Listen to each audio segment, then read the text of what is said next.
اعوذ باللہ من الشیطان الرجیم بسم اللہ الرحمن الرحیم وبہ نستعین الادغام هو ادخال حرف فی حرف آخر من جنسہ بشرط ان یکون اولہما ساکنا والثانی متحرکا۔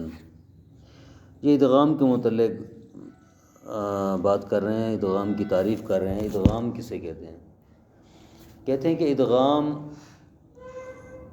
ایک حرف کو دوسرے ہم جنس حرف میں داخل کرنا۔ اس کی شرط یہ ہے کہ پہلا ہم جنس جو ہے وہ ساکن ہو اور دوسرا متحرک ہو۔ جیسے مثال دیتے ہیں مدہ۔ مدہ کیا ہے؟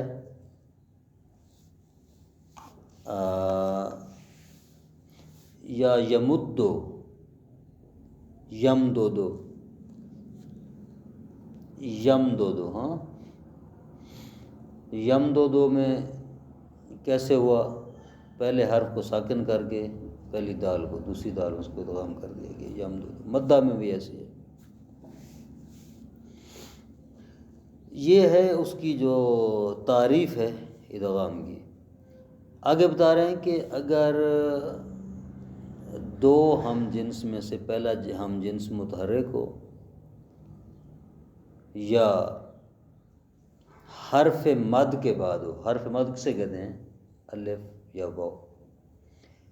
حرف مد کے بعد ہو، وہی الف جو حرف مد ہوتا ہے، حرف مد کے بعد ہو تو حرکت کو حذف کیا جاتا ہے۔ ٹھیک ہے، جس طرح مثال دی کہ یمدو اصل میں یم دو دو تھا، پہلے حرف کی حرکت کو حذف کر دیا گیا۔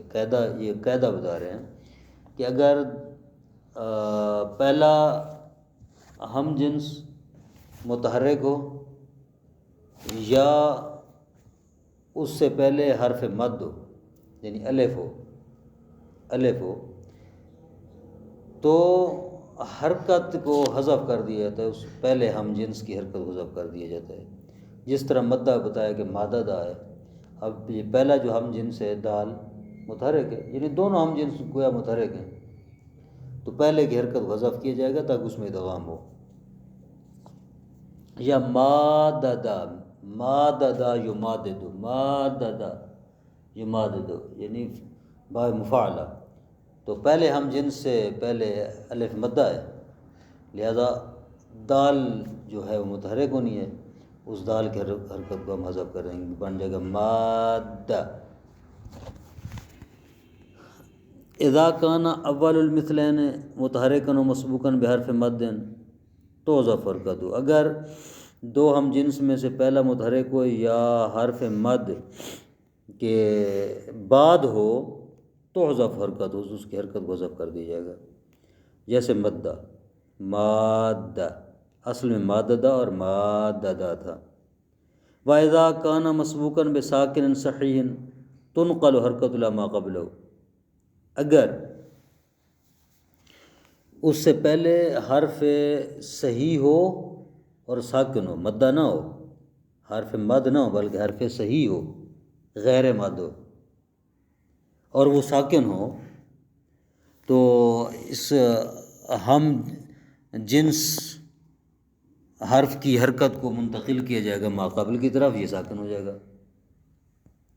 ساکن جب ہو جائے گا پھر اس کو اپنے ہم جنس میں ادغام کر دیا جائے گا۔ مثال دے رہے ہیں، یمدو اصل میں تھا یم دو دو، ابھی دونوں دالیں یعنی دونوں ہم جنس متحرک ہیں، ان سے پہلے والا حرف میم حرف صحیح ہے، غیر مد ہے اور ساکن بھی ہے، تو لہذا پہلی دال کی حرکت کو منتقل کر دیں گے میم کی طرف، دال ساکن ہو جائے گی، یا مد دو بن جائے گا، تو پھر اسی قاعدے کے مطابق دال کو دال میں ادغام کر دیں گے، یا مد دو ہو جائے گا۔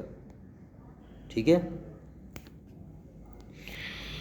اذا کان المثلان فی کلمتین او کان اولہما ساکنا واجب الادغام ہو۔